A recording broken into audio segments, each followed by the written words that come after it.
Sir হুদাই এই বিয়াটা করলেন না, এই গরমের মধ্যে বিয়াটা করলে এসিটা পাইতেন, এতক্ষণ আমরা তিনজনে মিলে এসির নিচে ঘুমাইতাম। তোর কেমন হয় এসির তলে আমি বউ থিয়া তখন মতো কুত্তা নিয়ে ঘুমাইতাম। যত যাই হোক ইমো ফ্রিল্যান্সার বিয়ে করা দেবো না। ক্লাস 10-এ থাকতে আমি একটা মেয়েরে পছন্দ করতাম। অনেক সাহস করে ফেসবুকে আমি মেয়ের একটা মেসেজও দিয়ে দিই যে আমি তোমাকে কিছু বলতে চাই। মাইয়া কয় যে কিছু বলতে চাইলে রাত্রে মেসেজ দিবেন, রাত্রে সার্ভিস দিই। Audio call 500, video call 1000। এরপর থেকে আমি ইমো ফ্রিল্যান্সার গো ভয় পাই। এত গরম কে? দিল্লিকে আমি সিআইডি ড্রেসার চেঞ্জ করলাম। আগে সিআইডি প্যান্ট পরতে, এখন সিআইডি লুঙ্গি পরে। তারপরেও তো গরম কমে না। গরমের ঠেলায় আমার গাছ আর গাছের ফল দুইটাই হুকিয়ে গেল। এই তাড়াতাড়ি বাতাস কর। স্যার বাতাস করুম কি দিয়া, পাকা তো নাই। তাইলে ফু দে। ও গাছ লাগান, পরিবেশ বাঁচান, মাঝে মধ্যে বাতাস দিয়া গাছটারেও একটু বাঁচান। হ্যালো, আচ্ছা ঠিক আছে স্যার, কেস আছে। আরে বেটা এই গরমের ভিতর কেস দিয়া করবো কি? স্যান্ডেল পরে ভালো লাগতেছে। আরে স্যার এই কেস না, কেস মার্ডার হয়েছে একটা। মার্ডার হোক আর যাই হোক, এই গরমের ভিতর সিআইডি কোনো কেস সলভ করতে পারবো না। আরে স্যার যেই বাড়িতে মার্ডার হয়েছে ওই বাড়িতে নাকি একটা সুইমিং পুল আছে। সিআইডির কামই তো বেটা কেস সলভ করা।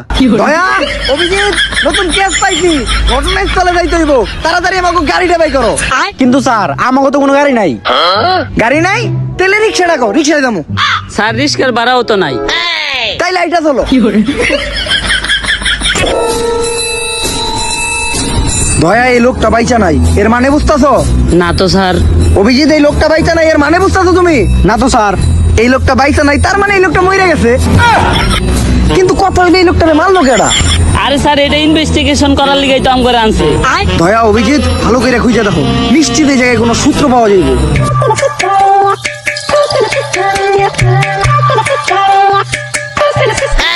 স্যার লাশের পকেট থেকে টাকা পাইছি।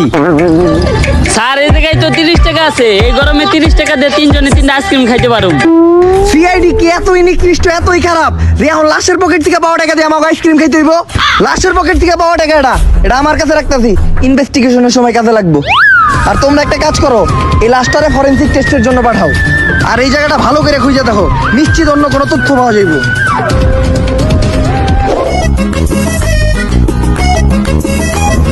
স্যার আপনি আইসক্রিম খাইতেছেন, টাকা পাইলেন কই? আরে পাইছি, আসিল ওটাই আমার কাছে।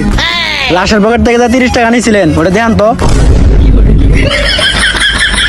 কইছিলাম যে 10 টাকা করে তিনজনে 3টা আইসক্রিম খামু, আর আপনি একলা একটা কোন হান যাইতাছেন?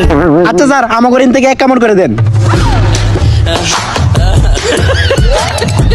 শেষ শেষ। এই গরমের ভিতরে পুরো আইসক্রিমটা আপনি একলা খাইলেন, আমাকে এক কামড় দিলেন না। কোন দুঃখ পাইছিলে একটা শায়রি কই। মাইয়ারা এত ফর্সা কারণ ওরা রাত্রে ঘুমানোর সময় দিয়া ঘুমায় নাইট ক্রিম।